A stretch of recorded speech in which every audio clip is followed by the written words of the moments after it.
안녕하십니까? 네, 벌써 2021년 한 해 절반이 이렇게 지나갔습니다. 이번 주가 상반기의 마지막 주인 것 같습니다.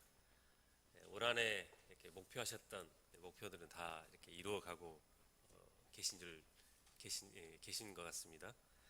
하나님께서 다 올해 목표했던 것들을 다 이루게 하시기를 기도합니다. 오늘 말씀 이제 시작하겠습니다. 오늘 말씀은 아주 목가적인 것 같습니다. 사진 한번 보여주시겠습니까? 네. 눈을 감고 한번 상상을 해보시면 좋겠습니다. 넓고 푸른 잔디밭이 펼쳐져 있고 또 그 위에 새하얀 양들이 뛰놀고 있습니다. 양들은 몰려다니면서 신선한 풀을 마음껏 뜯었습니다. 마음껏 풀을 뜯고 배부른 양들은 들판 위에 아무런 걱정 없이 드러누워서 실컷 잠을 잤습니다. 너무나도 평화로운 모습입니다. 주위에는 사나운 짐승들이 있음에도 불구하고 이렇게 양들이 마음껏 먹고 또 마시고 쉴 수 있는 것은 그들을 보호해주는 목자가 있기 때문입니다. 양들은 어떤 목자를 만나느냐에 따라서 달라집니다. 선한 목자만 있는 것이 아니라 사꾼 목자도 있고 또 절도며 강도도 있기 때문입니다. 예수님은 오늘 말씀에서 당신이 선한 목자라고 말씀하십니다. 어떤 점에서 예수님이 선한 목자가 되십니까? 오늘 본문은 9장의 사건과 연결되어 있습니다. 예수님의 도움으로 눈을 뜨게 된 시각장애인은 종교 지도자들의 억압에도 불구하고 예수님을 메시아라고 이렇게 고백하는 바람에 그들로부터 출교를 당하게 되었습니다. 이에 예수님은 그들의 불법적이고 또 하나님의 뜻에 어긋난 그 행태를 오늘 10장 말씀을 통해 강론하셨습니다. 예수님은 유대인들의 도전에 첫째, 나는 양들을 보호할 권위가 있으며 둘째, 내가 가지고 있는 권위는 아버지께서 내게 주신 것이며 셋째, 아버지와 나는 같은 일을 하고 있다고 선언하십니다. 1절에서 5절을 보십시오. 예수님의 비유는 1세기 팔레스타인 마을이면 어디에서나 볼 수 있는 장면이었습니다. 당시는 대부분 소규모로 목축업을 하는 목자들이 많았기 때문에 낮에는 양들의 풀을 뜯게 하고 밤이 되면 공동 우리에 양을 넣었습니다. 마을의 공동 우리에는 문지기를 고용해서 양들을 도둑이나 이리떼로부터 지키게 했습니다. 아침이 되어서 목자들이 오면 문지기는 문을 열어주었고 목자는 양들의 이름을 하나씩 불러내었습니다. 양들은 목자의 음성을 듣고서 한 마리씩 이렇게 밖으로 나왔습니다. 양들이 모두 밖으로 나오면 목자는 앞장을 섰습니다. 그러면 신기하게도 양들은 목자의 음성을 듣고 졸졸졸 하면서 따라갔습니다. 그런데 양의 우리에 와서 문을 통해 들어가지 않고 다른 데로 이렇게 넘어가는 이들도 있었습니다. 그들은 양들을 노리는 절도나 강도들이었습니다.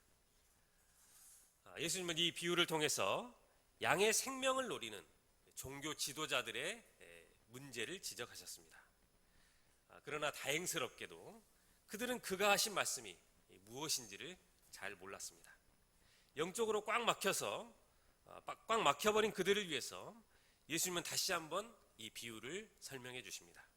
7절에서 18절은 이 비유에 대한 자세한 설명입니다. 7절 말씀을 다 함께 읽겠습니다. 시작.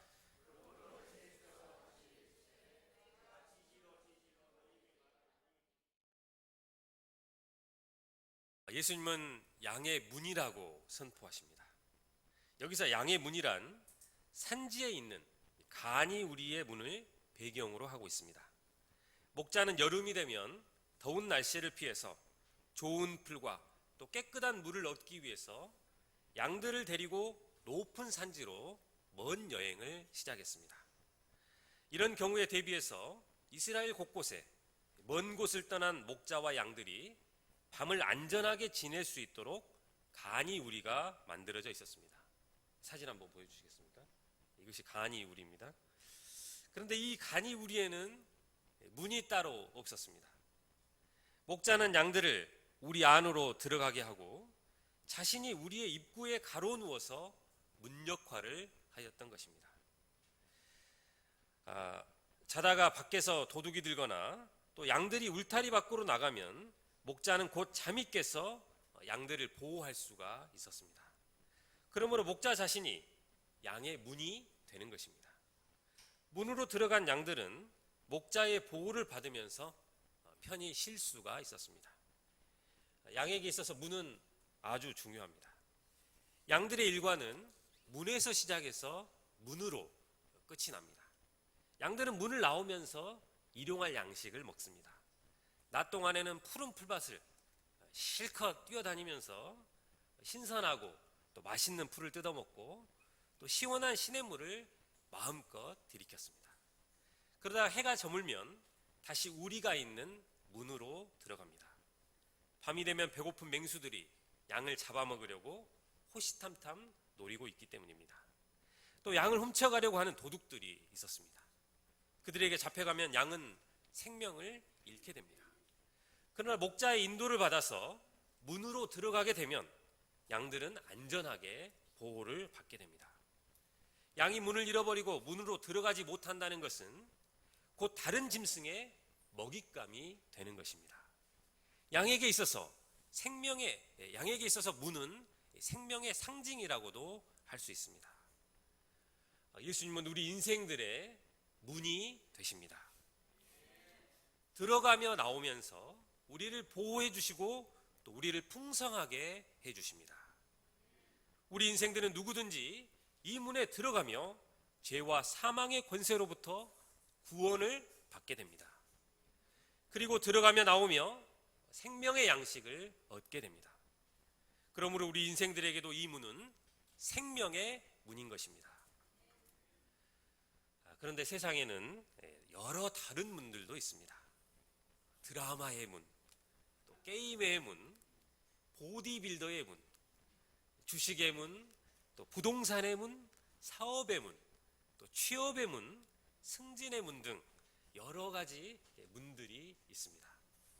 이런 문들은 우리의 삶에 활력을 주기도 하고 또 스트레스도 풀 수 있어서 상당히 매력적입니다. 그럴듯한 타이틀도 얻게 되고 또 성공에 대한 부푼 꿈도 생기는 문들이 있습니다. 그러나 이런 문들은 시간이 지나면 점점 우리를 지치게 하고 또 피곤하게 합니다. 온종일 그 문 앞에만 들락거리면 심령이 황폐해집니다. 어떤 문들은 절대로 들어가서는 안 되는 문들도 있습니다. 도박의 문, 또 마약의 문, 사치와 향락의 문들이 그러합니다. 반면에 예수님의 문은 어떻습니까? 겉보기에 예수님의 문은 초라하고 또 보잘것이 없어 보입니다. 때문에 세상에서 예수님의 문은 별로 주목을 받지를 못합니다. 그러나 우리가 예수님의 문으로 들어가면 구원을 받게 되고 또 들어가며 나오며 꼴을 얻게 됩니다. 도둑이 온 것은 도둑질하고 또 죽이고 멸망시키는 것이지만 예수님이 오신 것은 양으로 생명을 얻되 더 풍성하게 얻기 위함입니다. 여기서 더 풍성한 생명이란 계속해서 성장하고 또 열매를 맺어가는 생명을 말합니다. 조금도 고갈됨이 없이 넘치는 풍성한 생명입니다. 이 생명은 조건과 환경을 뛰어넘어서 항상 기뻐하고 또 감사할 수 있는 생명입니다. 주님은 우리로 더 풍성한 생명을 얻게 하기 위해서 오셨습니다. 이를 위해서 우리에게 날마다 풍성한 생명의 꼴을 공급해 주시고 또 우리의 영혼에 주림과 목마름을 채워주시며 비전과 소망을 주시며 또 새 힘을 공급해 주십니다. 우리는 양의 문 대신 예수님 안에서 날마다 구원을 얻을 뿐만 아니라 더 풍성한 생명, 또 넘치는 생명을 누릴 수가 있습니다. 그런데 예수님은 들어가며 나오며 라고 하셨습니다. 여기서 들어가며 나오면은 예수님과의 지속적인 관계성을 의미합니다. 한번 들어간 것으로 만족해버리고 나는 이제 더 이상 안 들어가도 된다고 생각하는 것이 아니라 계속해서 들어가며 나오는 것입니다. 신앙생활은 이렇게 문 대신 예수님께로 들어가며 나오는 것입니다. 이를 통해서 풍성한 생명을 얻게 됩니다. 신자들이 얼마나 생명력이 넘치는가는 말씀에 대한 지식에 달려있지 않습니다. 환경이 좋은가 나쁜가에 달려있지도 않습니다. 그것은 들어가며 나오며 곧 양의 문 대신 예수님과 지속적인 관계성을 맺고 있느냐에 달려 있습니다. 우리가 문 대신 예수님께 들어가며 나오며 친밀하게 교제하면 할수록 구원의 은혜가 넘치고 또 풍성한 은혜를 누릴 수가 있습니다. 세상의 문들은 겉으로 보기에는 좋아 보이고 또 무엇인가 나를 돋보이게 해주는 것 같지만 우리를 긴장시키고 또 우리를 두렵게 만듭니다. 하지만 양의 문 대신 예수님께로 들어가며 나오는 생활을 하면 우리를 어둡게 하고 또 피곤하게 하고 지치게 만들던 것들이 사라지게 됩니다. 어둡던 마음에 빛이 비추고 또 방향이 생기게 됩니다. 무기력하던 팔과 다리에 독수리 날개 치는 것과 같은 새 힘이 공급이 됩니다. 확신과 비전이 넘치게 되고 또 죄 지을 시간이 없고 죄의 유혹을 이기게 하십니다. 울상인 얼굴이 웃상이 되고 축 처진 어깨가 하늘 높은 줄 모르고 올라가게 됩니다. 예수님께로 들어갈 때 무엇보다도 날마다 생명의 양식인 말씀을 주심으로 영혼이 풍성해지고 또 윤택해지게 됩니다. 그러므로 우리가 날마다 예수님께로 들어가며 나오며 지속적인 관계성을 맺음으로 풍성한 꼴을 얻어서 생명력이 풍성케 되기를 기도합니다. 이제 우리 학생들은 기말고사를 끝내고 또 방학을 맞게 되었습니다. 그리고 여름 수양에도 이제 한 달 앞으로 다가왔습니다.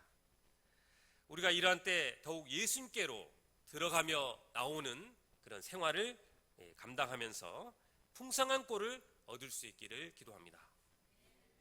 어떤 분은 새벽 기도 시간을 통해 예수님께로 들어가며 나오며 또 풍성한 꼴을 얻을 수가 있습니다. 또 오전 시간과 또 저녁 시간에 하루 한 번 센터에 나와서 예수님께로 들어가며 나오며 꼴을 얻을 수가 있습니다. 꼭 센터에 나오지 않더라도 어디서든지 인격적이고 또 개인적인 시간을 가지면 예수님께로부터 풍성한 꼴을 얻을 수가 있습니다.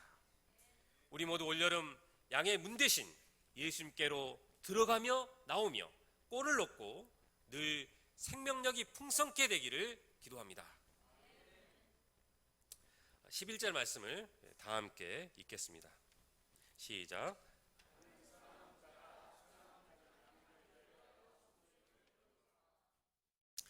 예수님은 자신이 선한 목자라고 선언을 하셨습니다. 그런데 이 선언은 갑툭튀 같은 갑자기 툭 튀어나온 그런 것이 아닙니다. 하나님은 구약의 선지자 에스겔을 통해서 미리 선한 목자 예수님을 예언하셨습니다. 에스겔서 34장 15절은 이렇게 말합니다. 내가 친히 내 양의 목자가 되어 그것들을 누워있게 할지라 주 여호와의 말씀이니라. 하나님은 장차 자신이 양들의 목자가 되겠다고 약속을 하셨습니다. 그런데 드디어 그 하나님이 세상에 오셨습니다. 그분이 바로 예수님이십니다. 여기서 선하다는 것은 완전하고 또 이상적이라는 뜻입니다. 우리는 가장 완전하고 이상적인 목자의 모습을 예수님을 통해서 배울 수가 있습니다. 그러면 예수님은 어떤 점에서 선한 목자가 되십니까? 첫째, 예수님은 우리를 잘 아시기 때문입니다. 오늘 본문에 안다는 단어가 7번이나 나오고 있습니다. 4절과 5절, 또 14절과 15절에서 반복되어서 나오고 있습니다. 여기서 안다는 것은 단순히 지식적으로 또 그리고 피상적으로 아는 것이 아닙니다. 안다는 단어는 헬라어 기노스코인데 이는 속마음을 깊이 안다, 또 서로 간에 안다, 또 피차 사랑한다는 뜻이 담겨져 있습니다. 따라서 여기서 안다는 것은 사랑에 기초한 암, 또 상호적인 암, 또 관계적인 삶을 의미합니다. 우리 중에 아마 손흥민 선수를 모르는 사람은 없을 것입니다. 어떤 분은 손흥민 선수가 어느 팀에서 뛰고 있고 또 올해 몇 골을 넣었는지 또 그의 생일은 언제인지도 아는 분들도 있습니다.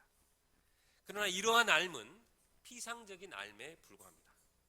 오늘날 현대인들은 이런 피상적인 만남과 또 삶으로 인해서 군중 속의 고독의 문제를 안고 살아가고 있습니다. 많은 사람들과 만나고 또 교제를 하지만 속마음을 터놓고 위로받을 수 있는 한 사람이 안 보입니다. 우리가 인생을 살다 보면 답답하고 또 괴로울 때도 있고 외롭고 또 슬플 때가 있습니다. 또 염려와 근심에 빠질 때가 있고 두렵고 또 무서울 때도 있습니다. 이러한 때 나를 잘 알고 이해해주고 올바르게 도와줄 한 사람이 필요한데 그러한 한 사람이 보이지를 않습니다. 부모님도 나를 잘 알지 못하고 또 도와주지를 못합니다. 가장 가깝게 지내는 친구도 밥을 같이 먹어주고 또 놀아줄 수는 있지만 나를 잘 알지는 못하는 것 같습니다.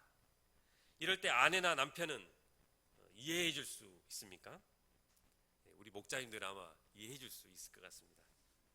우리 김세진 목자님이나 우리 김경동 목자님은 아내를 충분히 이해할 수 있을 것 같습니다. 네, 아멘 했습니다. 네, 그러나 화성에서 온 남자 또 금성에서 온 여자라는 책이 있습니다. 그럴 정도로 다르기 때문에 이해받으려 했다가 도리어 상처만 받는 경우가 많이 있습니다. 누가 이런 나의 고민과 아픔을 이해해 줄 수 있을까요? 내 고민과 아픔을 아무도 알아주는 사람이 없고 또 이해해 줄 수 없다는 것을 알 때 우울감이 찾아오고 또 삶의 위기가 찾아오게 됩니다. 아무도 나를 이해해 줄 수 없고 심지어 낳아주신 부모님조차 이해해 주지 못하지만 나를 있는 그대로 모든 것을 알고 계시는 분이 계십니다. 그분이 바로 선한 목자 예수님이십니다. 예수님은 우리의 모든 것을 알고 계십니다. 우리를 아시되 어느 정도까지 알고 계십니까? 아버지 하나님께서 예수님을 아시고 예수님이 하나님을 아는 것 같이 내 양을 아신다고 하셨습니다. 성부 하나님과 성자 예수님은 본체가 한 분이십니다. 이보다 더 서로를 잘 아는 관계가 없습니다. 하나님과 예수님이 서로를 완벽하게 알듯이 예수님은 우리를 완벽하게 알고 계십니다. 우리의 성격이나 장단점, 우리의 허물과 실수, 또 우리의 잠재력과 가능성, 그리고 지금의 아픔과 고민이 무엇인지를 알고 계십니다. 우리를 아시되 사랑과 애정을 가지고 알고 계십니다. 그 사람에 대해서 알더라도 허물과 죄를 들춰내고 정죄하기 위해서 아는 것과 그 사람을 돕고 치료하고 또 살리기 위해서 또 키우기 위해서 아는 것은 본질적으로 다른 것입니다. 바리새인들도 당시 백성들의 내면 문제나 또 허물이나 죄를 잘 알았습니다. 그들은 죄인들을 단속하기 위해서 또 죄인들의 죄를 드러내기 위해서 돋보기를 들고 다니며 열심히 죄인들을 찾고 색출을 했습니다. 그러다가 가늠한 여인을 찾아와서 법정에 세웠습니다. 그러나 예수님은 아무리 허물진 죄인도 불쌍히 여겨주시고 또 살리고자 하는 마음으로 대화를 하셨습니다. 어린아이가 울면 보통 사람들은 그냥 어린아이가 운다는 사실만 알지 왜 우는지를 잘 모릅니다. 그러나 아이의 엄마는 아이가 왜 우는지 잘 압니다. 배가 고파서 우는지, 졸려서 우는지, 기저귀가 젖어서 우는지, 어디가 아파서 우는지를 잘 압니다. 왜냐하면 엄마는 자신이 배가 아파서 낳은 자식이기 때문입니다. 이처럼 예수님께서도 우리를 지으신 창조주이시기 때문에 우리를 가장 잘 아십니다. 무엇보다 우리를 사랑하시기 때문에 주님은 우리를 정확하게 아십니다. 우리는 때로 나도 내 자신에 대해서 잘 모를 때가 있습니다. 그래서 이렇게 말합니다. 나도 나를 잘 모르겠어. 내가 왜 이러는지. 그러나 예수님은 우리를 아는 것보다 우리를 더 잘 아십니다. 시편 103편 14절은 이렇게 말씀하고 있습니다. 이는 그가 우리의 체질을 아시며 우리가 단지 먼지뿐임을 기억하심이로다. 사람의 체질에 대해서 심리학은 여러 가지 방법으로 구분을 합니다.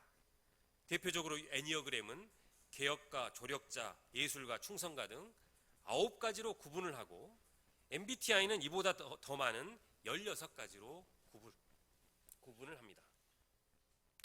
그런데 문제는 검사지에 답을 정확히 써야 체질도 정확히 나오게 되는데 내 마음의 상태를 나도 잘 모르기 때문에 할 때마다 답이 달라질 수도 있다는 것입니다. 그래서 때마다 체질도 달라집니다. 그러나 우리 주님은 우리 저마다의 체질과 또 우리의 내면을 잘 아십니다. 우리가 먼지처럼 얼마나 연약한 존재인지도 잘 아십니다.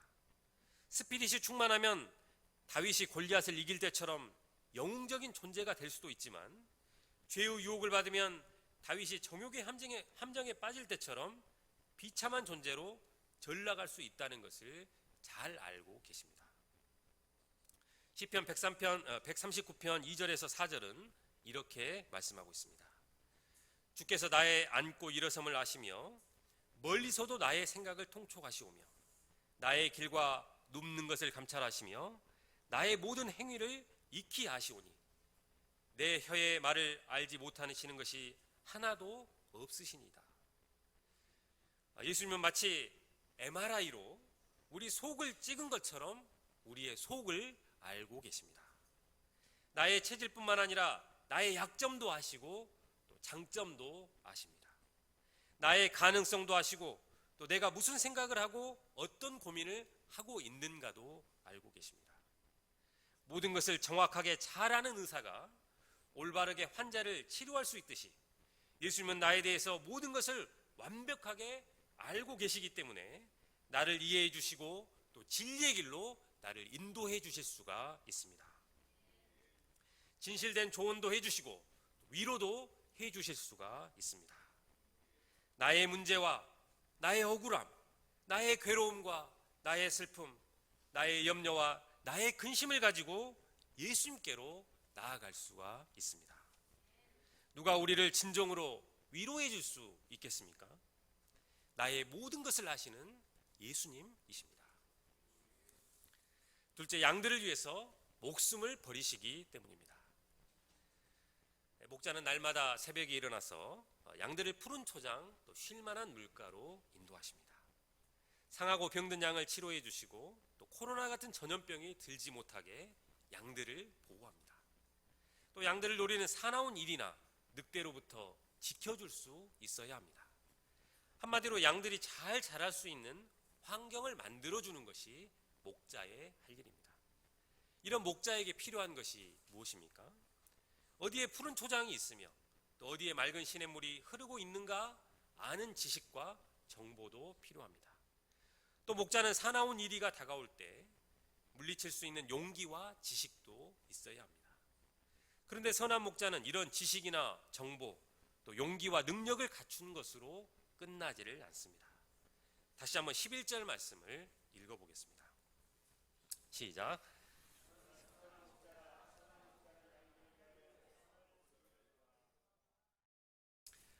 아무리 양들을 사랑한다고 목자가 양들을 위해서 목숨을 각오할 수는 있어도 실제 양들을 위해서 목숨을 버리는 목자는 없을 것입니다. 목자가 양들을 위해서 목숨을 버리다니 이것은 너무나도 무모하고 어리석은 일처럼 여겨집니다. 12절과 13절을 보십시오. 여기서 삭구는 삭을 받고 양을 돌보는 사람입니다. 삭구는 복장이나 겉모습은 선한 목자와 같습니다. 평소에는 삭군과 선한 목자가 전혀 구별이 안 됩니다. 그런데 어느 날 갑자기 이리가 나타날 때 그 정체가 드러납니다. 이리가 양떼들에게 달려들어서 양을 물어뜯고자 합니다. 이때 목자는 이리로부터 양들의 생명을 지키고자 지팡이와 막대기를 들고 목숨을 내놓고 싸웁니다. 그러나 삭구는 그렇지 않습니다. 양을 버리고 달아나도 그 마음이 쓰리거나 안타깝지가 않습니다. 양이 이리에게 물어 뜯겨도 그 마음이 불붙지가 않습니다. 양을 희생해서라도 자기 목숨을 건지고자 합니다. 왜 그렇습니까? 삭군이 양을 버리는 이유는 목자가 아니요 양도 제 양이 아니기 때문입니다. 반면에 선한 목자 예수님은 어떻게 양들을 돌보십니까? 예수님은 양들을 위해서 목숨을 버리십니다. 선한 목자 예수님은 우리를 죄와 죽음으로부터 구원하시기 위해서 모든 특권과 영광을 버리시고 이 땅에 육신을 입고 낮아져 오셨습니다.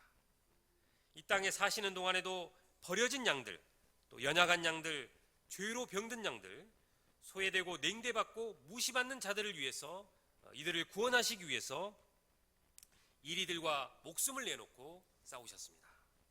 마침내는 죄인된 우리를 구원하시기 위해서 모든 수치와 조롱과 멸시를 당하시고 또 채찍에 맞으시고 십자가를 지셨습니다. 십자가에 못 박히는 모진 고통 속에서도 끝까지 내려오지 않으시고 다 이루었다 하시기까지 자기 목숨을 내어 주셨습니다. 이를 통해 예수님은 죄로 병든 양과 같은 우리를 살리셨습니다. 죄와 죽음에서 우리를 구원하셨습니다. 그러나 예수님이 피동적으로 십자가에서 비참하게 죽으신 것이 아닙니다. 18절을 보십시오. 예수님은 이를 내게서 빼앗는 자가 있는 것이 아니라 내가 스스로 버리노라고 말씀하셨습니다. 곧 예수님은 양들의 생명을 구원하기 위해서 자신의 생명을 스스로 희생하셨습니다. 자발적으로 자신의 생명을 우리를 위한 대속 제물로 내어 놓으셨습니다. 이렇게 하신 근본 동기가 무엇일까요? 하나님의 뜻을 이루고자 하셨기 때문입니다. 또 양들에 대한 사랑 때문이었습니다. 로마서 5장 7절 8절은 양들을 위해서 목숨을 버리신 예수님에 대해서 이렇게 말씀하고 있습니다. 의인을 위하여 죽는 자가 쉽지 않고 선인을 위하여 용감히 죽는 자가 혹 있거니와 우리가 아직 죄인 되었을 때 그리스도께서 우리를 위하여 죽으심으로 하나님께서 우리에 대한 자기의 사랑을 확증하셨느니라. 요한복음 3장 16절도 이렇게 말씀합니다. 하나님이 세상을 이처럼 사랑하사 독생자를 주셨으니 이는 저를 믿는 자마다 멸망치 않고 영생을 얻게 하려 하심이니라. 무엇보다 예수님이 자기 목숨을 내어주신 것은 우리를 죄와 죽음에서 구원하는 유일한 길이 자신의 목숨을 내어주는 길뿐임을 아셨기 때문입니다. 이사야는 목숨을 내어주신 선한 목자 예수님을 이렇게 기록하고 있습니다. 우리는 다 양 같아서 그릇 행하여 각기 제 길로 갔거늘 여호와께서는 우리 모두의 죄악을 그에게 담당시키셨도다. 그는 실로 우리의 질고를 지고 우리의 슬픔을 당하였거늘 우리는 생각하기를 그는 징벌을 받아 하나님께 맞으며 고난을 당한다 하였노라. 그가 찔림은 우리의 허물 때문이요 그가 상함은 우리의 죄악 때문이라. 그가 징계를 받음으로 우리는 평안을 누리고 그가 채찍에 맞음으로 우리는 나음을 받았도다. 우리가 죄값으로 마땅히 죽어야 하는데 예수님이 우리 대신 십자가에 못 박혀 죽으심으로 우리가 평화를 누리고 나음을 받도록 하셨습니다. 죄로 망해가고 있는 우리 인생들을 불쌍히 여기시고 친히 죄값을 담당해 주심으로 우리를 구원하여 주신 예수님은 우리 인생들의 진정한 선한 목자가 되십니다. 지난주에 김리부가 사모님이 올려주신 영상 중에 한국 컴패션 서정인 대표 이야기가 있었습니다. 그는 한 어린이를 위해서 골수기증을 하게 되었는데 처음에는 헌혈 같은 것인 줄만 알았다고 했습니다. 그런데 골수기증은 헌혈처럼 이렇게 만만한 것이 아니었습니다. 척추 밑에 있는 골반에 드릴로 구멍을 내어야 했고 일주일간이나 주사기로 그곳에 쌓인 골수를 빼내야 했습니다. 그런데 도중에 의료사고도 나서 죽을 뻔하기도 했는데 다행히 피를 뽑아놓은 곳이 있어서 그것으로 인해서 살게 되었다고 했습니다. 골수 기증 과정 중에 허리가 33인치에서 29인치로 줄어들게 되었고 눈에 띄게 홀쭉하게 되었습니다. 이렇게 어렵게 골수 기증을 했는데도 불구하고 기증을 받은 아이는 병이 재발하게 되었습니다. 그런데 설상가상으로 이제 그 아이는 서정인 대표의 골수를 한번 받았기 때문에 다른 사람의 골수 이식을 받지 못하게 되었고 꼭 서정인 대표의 것만 받을 수가 있게 되었습니다. 두 번째 골수 이식은 정말 목숨을 각오해야 했습니다. 본인의 건강 문제도 있었고 또 아내를 비롯해 모든 사람들이 그를 만류했습니다. 그럼에도 불구하고 하나님은 그 마음에 큰 부담을 주셨고 누군지도 모르는 이 아이와 또 부모에게 전도할 기회를 찾기 위해서 두 번째 골수 이식을 결심하게 되었습니다. 하나님은 이 두 번의 골수 이식을 통해서 하나님의 사랑을 그 가족에게 알게 하셨고 온 가족이 이 예수님을 믿게 하셨습니다. 또 아이의 아버지는 또 다른 골수 이식에 동참하게 하셨습니다. 얼굴 한번 본 적도 없고 또 이름도 알지 못하는 아이를 위해서 목숨을 각오하고 두 번씩이나 골수 이식을 감행하는 그에게서 선한 목자 예수님이 보이는 듯 했습니다. 우리는 사람을 구원하고 또 풍성하게 하는 목자 생활이 세상의 어떤 일보다 가치 있다고 여기기 때문에 목자로 살고 있습니다. 그런데 양들을 위해서 희생하고 또 손해보는 자리에 서다 보면 갈등을 하게 됩니다. 우리의 본성은 자기 영광을 사랑하고 또 세상은 목자의 수고를 알아주지 않기 때문입니다. 사람을 돕다가 상처받기도 하고 또 자기 안에 있는 어둠이 드러나서 절망하기도 합니다. 문제 많은 양들을 돕고 있다가 별별 오해, 또 말도 안 되는 오해를 받기도 합니다. 변화되지 않는 양들을 붙들고 씨름하다가 양들로부터 싫은 소리, 또 이상한 소리도 듣게 됩니다. 그런데 이런 수고와 눈물과 아픔을 겪어보지 못했다면 그 사람은 진정한 선한 목자라고 할 수가 없습니다.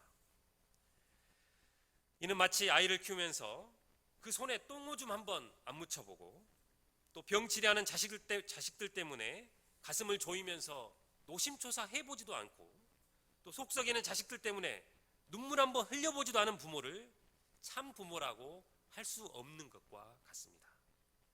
예수님은 능력이 많으시기 때문에 얼마든지 고상하고 또 폼나게 목자 생활을 하실 수도 있었습니다.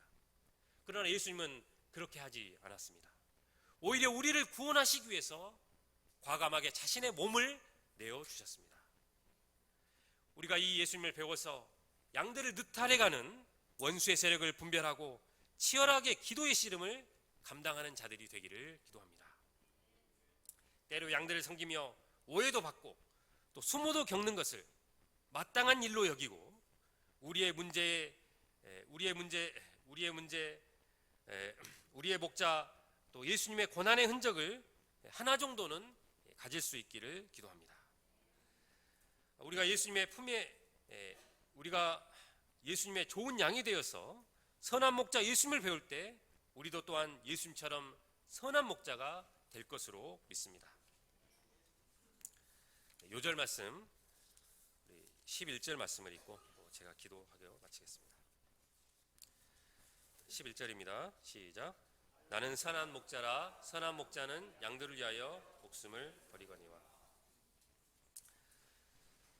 하나님 아버지, 우리 인생들은 다 양 같아서 각기 제 갈 길로 갔음에도 불구하고 우리 모든 죄를 그 몸으로 감당하여 주시고 십자가에서 희생하신 우리의 선한 목자 예수님으로 인해서 감사를 드립니다. 십자가에서 우리를 대속해서 우리의 선한 목자가 되시기까지 희생하신 예수님의 크신 은혜를 감사합니다. 이제 코로나 병이 유행처럼 퍼지고 또 취업 문제, 또 결혼 문제, 경제 문제, 또 많은 문제를 안고 살아가는 이 시대에도 변함없이 예수님께서 우리의 선한 목자가 되어주시고 또 이런 문제들에 잠식당하지 않고 때마다 지혜와 용기와 건강을 주시고 또 무엇보다도 생명의 말씀을 주심으로 풍성한 삶을 누리게 하신 은혜에 감사 찬송을 돌려드립니다. 매 순간순간이 하나님의 은혜임을 고백합니다. 이 선한 목자 예수님을 우리가 더 깊이 알고 또 우리도 이 예수님을 쫓아 목자로 살아갈 수 있게 하시기를 기도합니다. 예수님의 이름으로 기도합니다.